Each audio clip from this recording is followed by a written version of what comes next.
My wife cheated while I was working. Double shifts to pay off her debt, so I took every penny back and left without saying goodbye. I'm a 29-year-old guy, and I used to believe that love meant sacrifice. That if you gave enough, endured enough, worked hard enough, the person you loved would eventually see it and choose you back. I wish I could go back and slap that version of myself, the one who thought love was earned by breaking your own back. When I met Rachel, she was magnetic, the kind of woman who turned heads when she walked into a room. Confident, quick-witted, gorgeous. What most people didn't see, or chose not to, was the mountain of debt she was carrying on her back like it was designer luggage. $42,000 in credit cards, medical bills, unpaid loans from a failed business she tried to start at 23. She told me everything on our third date, eyes glossy with shame, and I told her it didn't matter. "We'll get through it together," I said. Like a goddamn idiot. We got married 8 months later, and that's when the double shifts began. I picked up every overtime slot I could get. Nights, weekends, even holidays. I missed birthdays. I missed sleep. I missed entire months of my life in a blur of steel-toe boots, vending machine dinners, and aching knees. I told myself it was worth it. That once we paid everything off, she'd finally relax. That we'd finally relax. But Rachel didn't change. The packages kept coming. Shoes, skincare, gadgets we didn't need. She never got a job. Said she was working on freelance gigs, but I never saw a dollar come in. I'd come home at 2 a.m. and find her asleep with Netflix still running, empty wine glass on the nightstand. Some nights I just stood in the doorway, staring at her, wondering if she even saw me anymore. I wanted to believe this was just a rough patch, that we were still a team. Then I overheard the phone call, and everything cracked. The call wasn't loud, just a faint hum of laughter drifting from the bedroom while I was taking off my boots in the hallway. My whole body ached from a 16-hour shift, and for a second, her laughter actually made me smile. It had been weeks since I'd heard it. But then I caught the words, "He's too tired to notice anything." It's honestly pathetic, I froze. My brain took a second to register that it was her voice. Laughing, joking, cruel. I stepped quietly toward the bedroom, heart pounding harder with each step, and peeked through the cracked door. She was lying on the bed, legs tangled in the sheets, phone in hand, twirling her hair and grinning like a teenager. I didn't recognize her like that. "He'd probably thank me if he ever found out," she giggled into the phone. "I mean, the man thinks paying bills is foreplay." I stepped back before she could see me. My mouth was dry. My hands were shaking. I felt heat rise behind my eyes, but I didn't cry. I couldn't. I just stood there, trying to make sense of what I'd heard. She wasn't just tired. She wasn't just distracted. She was mocking me, the man who was killing himself for her comfort. I didn't say a word that night. I climbed into bed beside her like nothing had happened. She turned over, mumbled, "Love you," and went back to sleep. I stared at the ceiling for hours, heart thudding against my ribs like it was trying to escape. The next morning, I asked her casually who she was talking to last night. She blinked at me, confused. "Oh, just Nicole. You know how we joke around." Nicole. Right. I nodded, pretending to believe it. But something in me shifted that morning. A fracture that would soon split wide open, because it wasn't just laughter I'd heard. There was a man's voice, too. We were supposed to go away that weekend on just the two of us. I had booked a cabin by the lake for my birthday, thinking maybe the quiet would bring us closer again. No distractions, no work. Just nature, a fireplace, and her. It wasn't cheap, and I had to swap shifts to make it happen, but I figured maybe that version of her I fell in love with was still in there somewhere. The night before we were supposed to leave, she came out of the bathroom holding her stomach and said, "Babe, I don't think I can make the trip. My cramps are killing me." She looked pale, wrapped in a robe, eyes watery like she might cry. I felt a pang of guilt for even hesitating. I told her it was fine, that we could reschedule. She nodded and went back to bed. I canceled the trip. Lost the deposit. Called off my shifts and stayed home, assuming we'd just order takeout and watch movies. But she said she needed rest and shut herself in the bedroom. I respected that. The next morning, while scrolling through Instagram on autopilot, I stopped cold. A mutual friend had posted a boomerang video, a rooftop bar downtown, champagne glasses clinking in the air, city lights glowing behind them. At the edge of the frame, I saw her, Rachel. She wasn't in pajamas. She wasn't pale or in pain. She was laughing, leaning into some guy's chest, his arm around her waist like it belonged there. I stared at the video for a full minute, bile rising in my throat. I didn't screenshot it, didn't comment. I just stared. That was the exact moment something broke clean inside me, but I didn't confront her. I needed more than anger. I needed certainty. So I waited. I started noticing things I'd been too exhausted to see before. Withdrawals from the ATM near her yoga studio, even though she hadn't gone to a class in months. Charges to our joint account that didn't make sense. I checked the statements again and again, trying to rationalize it, but it was like putting out fires with gasoline. The more I looked, the more holes I saw in her story. One afternoon, while she was out getting her nails done, I opened her laptop. My hands were sweating. I'd never snooped before, not because I trusted her blindly, but because I wanted to. I wanted to believe I hadn't built my life with someone capable of this.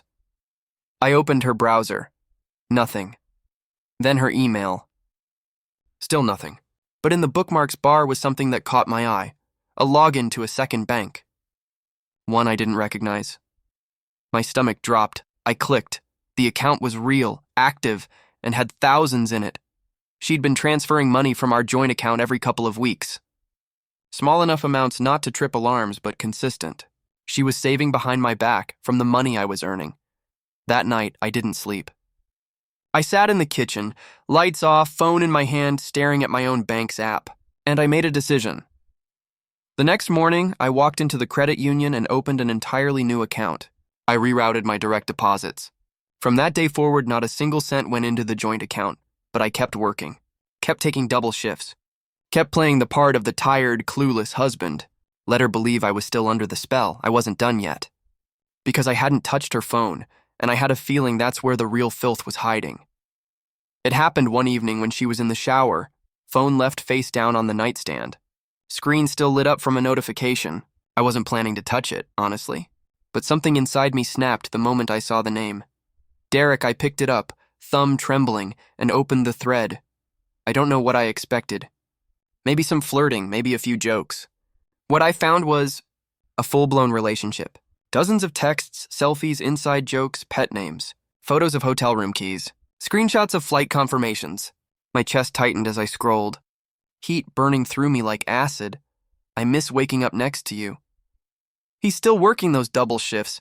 Idiot thinks I'm trying to get back on my feet. Soon, I swear. Once he's paid off the cards, I'm out. I don't remember sitting down, but I found myself on the floor, back against the bed frame, phone still in hand, mouth dry.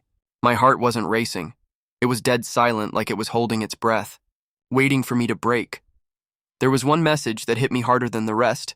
He's just a paycheck with a pulse. That line kept repeating in my head like a bad song. A paycheck. That's what I had become. I put the phone back where I found it. I didn't confront her. I didn't scream or flip a table. I walked out to the balcony and just stared into the night, cold wind against my face, my knuckles white from gripping the railing. That night, something inside me went quiet. Not dead, just calculating. I knew now. She wasn't just unfaithful. She was using me, grooming me to be her exit strategy, and yet in some twisted way. I wasn't the only one being played. I couldn't stop thinking about him.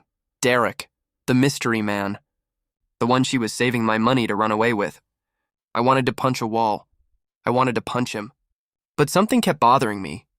The texts, the tone. The way she talked to him was different than how she talked to me. Flirtier, yes, but also desperate. She wasn't just seducing him. She was selling him a story, so I did something I never thought I'd do. I used a burner app to get a second number. Then I messaged him. You don't know me, but I think you should. I'm Rachel's husband. He didn't reply at first. Hours passed. Then finally a call came in. I answered. Silence, then a voice. This some kind of joke? I wish it were. We ended up talking for almost 40 minutes.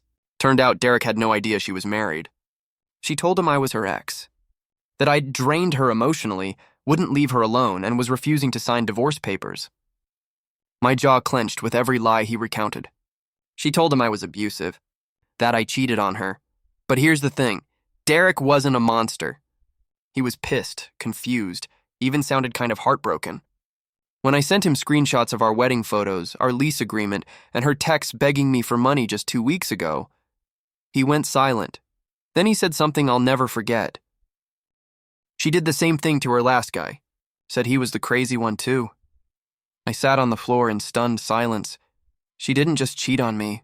She was repeating this. Like clockwork. A predator in mascara. Derek and I made a quiet agreement that night. She wanted to play games? Fine. Now she'd be playing with both of us. From that point on, I stopped being her husband and started being her mirror. I played dumb. Smiled more. Brought her coffee in bed. Listened to her made-up rants about how exhausted she was from job hunting. Every night she'd cozy up beside me, tell me how lucky she was to have me, and I'd nod along. While watching the money quietly vanish from our joint account, Derek and I had a plan.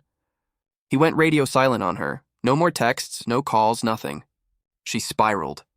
I watched it happen in real time. First came the sulking, then the obsessive phone checking, then the snapping at me for random things like forgetting to buy almond milk. I started pulling cash from the joint account, slowly, carefully, just like she had done to me. I canceled the Netflix account, disconnected the DoorDash she loved, locked the Amazon profile. When she asked why, I shrugged and said I was tightening things up financially. She didn't protest. She couldn't. She thought I was still under her spell. One night she said, "I don't know what I'd do without you." I wanted to laugh in her face, but I just kissed her forehead. The more she panicked over Derek's silence, the more obvious her tells became. She'd cry in the bathroom. Get dressed up for errands, leave her phone face down everywhere. If I hadn't already known, I might have believed she was having a breakdown, but I wasn't done. I began preparing for a clean exit, new savings account, P.O. box, storage unit on the edge of town. Every box I packed, every document I copied, every step I took, felt like reclaiming a little piece of myself, the part she never really saw, but I needed. One more thing before I left, proof, and I knew exactly how to get it. I told her I'd gotten a short-term job out of state, some consulting. Gig through an old coworker, 2 weeks tops, double pay. I spun the story so well even I almost believed it. She didn't question it. Not even a little. No tears, no hesitation. Just a quick, "Oh, that's great, babe. You deserve it." That told me everything I needed to know. Before leaving, I moved half my things into a small storage unit I'd rented under a different name. Clothes, electronics, documents, anything I didn't want her touching. The rest I left untouched. Didn't want to raise suspicion. I kissed her goodbye at the airport drop-off, told her I'd call when I landed. She waved, smiled, blew me a kiss. She looked so free, but I didn't get on any flight. Instead, I drove 2 towns over and checked into a cheap motel. I kept the lights off, laid on the stiff mattress, and stared at the ceiling for hours. Not thinking, just waiting. Before I left, I'd installed a small camera inside the living room, one of those inconspicuous motion sensor nanny cams tucked inside a fake smoke detector. It had a clean view of the front door, couch, and kitchen. Everything I needed, and on day 2 of my trip, it paid off. Around 8:15 p.m., she walked in with someone. I didn't recognize him at first, clean-shaven denim jacket, but the way she clung to his arm told me everything. Derek, back in the picture. They laughed. She poured drinks. They kissed. Sat on our couch. She turned to him and said, "He's gone for 2 weeks. "We've got time," my stomach twisted. But I didn't break because I noticed something else in the video. Derek looked stiff, almost too calm. And then he looked straight at the camera and smiled, my jaw locked. I leaned closer to the motel TV where I was casting the footage from my phone. Derek's smile wasn't warm. It wasn't romantic. It was sharp, knowing, like he was playing a part, and he knew the audience was me. Rachel didn't notice. She was too busy performing her version of intimacy, running her fingers through his hair like she hadn't spent the past year using me like a damn ATM. They talked for a while. I couldn't hear audio. The camera didn't have a mic, but their body language was loud enough. She poured drinks, leaned in close, whispered things in his ear. He'd nod slowly, but never touched her the way she touched him. His hand stayed in his lap. His eyes kept flicking toward the camera. Then, In the middle of what looked like her telling some story, he stopped her. He sat forward, elbows on knees, and said something that made her laugh at first, until her expression dropped. She tilted her head, confused. He said something else. She blinked. Then again, and slower this time. Her jaw tightened. She stood up, said something fast, almost defensive. Derek didn't stand. He just reached into his jacket and pulled out his phone. He held it up, flipped through something, showed it to her. Her knees buckled. She dropped onto the couch and covered her face with both hands. Derek sat back, arms crossed, said nothing. Watched her fall apart. Then he looked at the camera again and gave me a small nod. I stared at the screen, heart pounding. This wasn't just justice. It was surgical. Derek stood up, walked to the door, and left without another word. She stayed curled up on the couch, alone, shaking. I watched her like that for 15 minutes straight. And I felt nothing, because now it was my turn. The next morning, I woke up at 5 a.m. sharp. No alarm needed. My mind was quiet, focused, cold. I put on my work boots one last time and drove back into the city. Not to see her. Not to argue. I just had one last thing to do. Over the past 2 weeks, while she thought I was off consulting, I had been quietly draining what was left of our joint account, piece by piece. I left just enough to avoid suspicion. Now there was exactly $19,000 sitting in that account, all of it from me. Every dollar earned through double shifts, unpaid weekends, and stolen hours of sleep. I walked into the bank, showed them my ID, and withdrew the full amount in cash. The teller gave me a look, probably wondering if I was planning to run from the law or buy a small country. I didn't care. I stuffed the envelope into my jacket and walked out without looking back. Back at the apartment, I let myself in with the spare key. The place was quiet. She was still asleep. Her wine glass from last night sat on the counter, lipstick smudged along the rim. The air reeked of fake calm, lavender candles and lies. I walked through the apartment slowly, letting my eyes linger on everything. The couch where she cried for Derek, the table where we once laughed over cheap Thai food, the bed I'd bought with overtime checks, where she slept with another man. I left the envelope in the middle of the kitchen island. Right beside it, I placed a handwritten note. You lied. You used me. I earned every penny, and I just took it back. Goodbye. I took off my wedding ring and slid it next to the note. Then I turned, locked the door behind me, and walked away. No fight. No yelling. No goodbye, just silence. And closure. It took her 2 days to realize I was never coming back. The first voicemail was confused. Sweet, even. Hey, babe, just checking in. Let me know you landed safe. The second was tighter, more clipped. You haven't responded. Are you okay? This isn't funny. By the fifth voicemail, she was screaming, What the hell is going on? Where is our money? What did you do? I never replied. Never even listened to the rest. I just blocked her number and tossed the phone into the motel trash can. I had a new one already activated. Clean slate, clean number, clean life. Mutual friends started reaching out. A few texts from people I hadn't heard from in months suddenly popped up. Hey man, I don't want to take sides, but Rachel's really going through it. What happened? She's saying you emptied the account and ran off? She's calling everyone crying, even your mom. I didn't answer any of them. Not out of spite. I just didn't feel the need to explain myself. Anyone who really knew me already understood what I'd sacrificed.